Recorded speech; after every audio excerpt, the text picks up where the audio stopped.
Olá! Hoje a gente vai fundo em um único hábito. Um hábito que Napoleão Hill descobriu e que é capaz de transformar a vida de qualquer pessoa em só 90 dias. E não é nenhum milagre, nem nada que se aprende numa faculdade cara. É algo muito mais básico. Essa é a promessa. E é uma promessa bem forte, né? A ideia é que, em 3 meses, uma pessoa pode se tornar mais calma, mais confiante e, sim, mais rica. Não só de dinheiro, mas principalmente de mente. Tá, mas de onde veio essa ideia? Tudo começa com esse cara, Napoleão Hill. E o mais interessante é que ele não era um milionário nem nada disso. Ele era, na verdade, um pesquisador que conseguiu uma coisa incrível: ascenso direto às mentes mais brilhantes e bem-sucedidas da sua época. E olha só de quem a gente está falando. Por mais de 20 anos, Hill estudou de perto gigantes como Andrew Carnegie, Henry Ford, Thomas Edison. E ele não estava só lendo sobre eles em livros, ele estava conversando com eles, de verdade, tentando entender o que fazia deles eles. Isso dá um peso absurdo para as conclusões dele. E a grande descoberta, depois de 2 décadas de pesquisa, foi algo surpreendentemente simples. Por trás de toda aquela filosofia do livro Pense e Enriqueça, existia uma prática, um único hábito que todos esses homens, sem exceção, tinham em comum. Era a base, sabe? O alicerce de tudo que eles construíram. Agora, vamos entender o problema que esse hábito resolve. É uma sensação que muita gente conhece bem, a de estar meio que preso. Acordar, correr o dia inteiro para apagar incêndio e no fim do dia a sensação é que nada mudou. Aí o ciclo se repete. Os anos vão passando e a gente fica com aquela sensação de estagnação. E essa é a armadilha dos dias de hoje. Estar ocupado, na maioria das vezes, significa só reagir. Reagir às urgências, se perder nas notificações, nas distrações. Já progredir é outra coisa. É construir o futuro de propósito, com um guia, um foco. E, principalmente, terminar aquilo que se começa. E isso nos leva a uma frase do Hills que é um soco no estômago. A indecisão, a falta de clareza, é isso que paralisa. Muitas vezes, o fracasso começa ali, quando se deixa a rotina e as distrações tomarem as rédeas da vida em vez de uma decisão consciente. Então, vamos ao que interessa. Qual é esse tal segredo? Qual é o hábito que Hill viu em absolutamente todas aquelas mentes brilhantes? A resposta é tão simples que chega a ser chocante. Hill chamou isso de propósito definido. É o ponto de partida. Pensa bem, a maioria das pessoas acorda sem saber exatamente o que está construindo. Vive reagindo. Já quem constrói riqueza, liberdade, essas pessoas começam o dia se lembrando de quem são e do que querem. E olha só como a gente transforma isso numa ação prática. São só 2 passos. Primeiro, ter clareza total do propósito principal. E segundo, e essa é a chave, repetir esse propósito em voz alta, todo dia, com emoção de verdade, com convicção. Não é só pensar, é afirmar.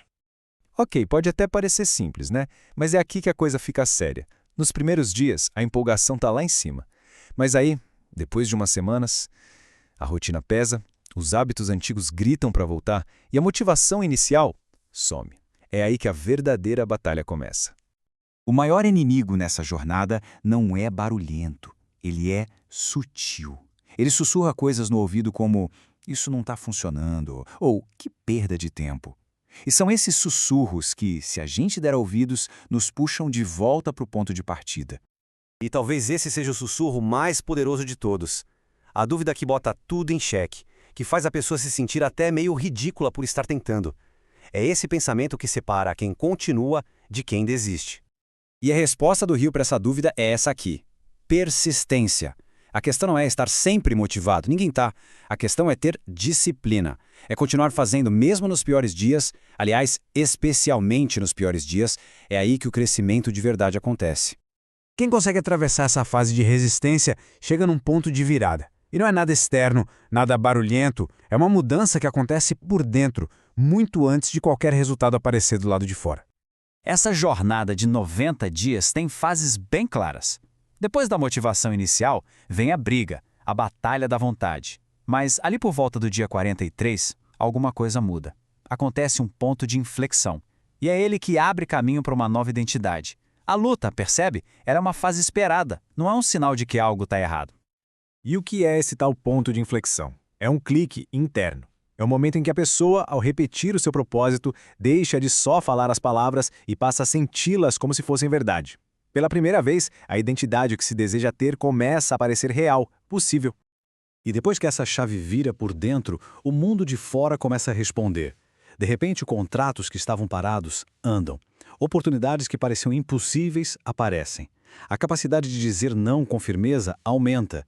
Isso acontece porque a pessoa começa a agir como a versão de si mesma que ela quer ser. E aí a gente chega no clímax. O que acontece depois de 90 dias fazendo isso com consistência?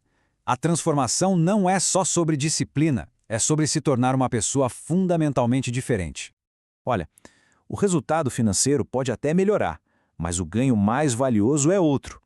O que mais surpreende é o nível de clareza que se alcança. Saber exatamente o que se quer, o que não se aceita mais e para onde se está indo. Isso não tem preço. No final, o mecanismo é esse. É surpreendentemente direto. Ao focar nesse propósito, nessa nova identidade, por 90 dias, a pessoa se transforma naquilo em que ela pensa o tempo todo. Aquele trabalho invisível feito todo dia no silêncio se manifesta numa nova realidade. Com tudo isso em mente, o processo todo, na verdade, se resume a uma escolha. É uma jornada que vai muito além daquela motivação que vem e vai. Exige uma decisão. Essa é uma ótima forma de encarar o começo. A mudança de verdade não começa com um grande anúncio. Começa com um primeiro degrau invisível, aquele compromisso silencioso, pessoal, de continuar, principalmente nos dias em que ninguém está olhando. Isso tudo nos deixa com uma pergunta para refletir. Se esse hábito tão simples fosse mantido, com coragem, por 90 dias, o que realmente poderia mudar? No fim das contas, o mundo talvez não precise de mais gente motivada, mas sim de gente decidida. Obrigado por explorar essa ideia com a gente.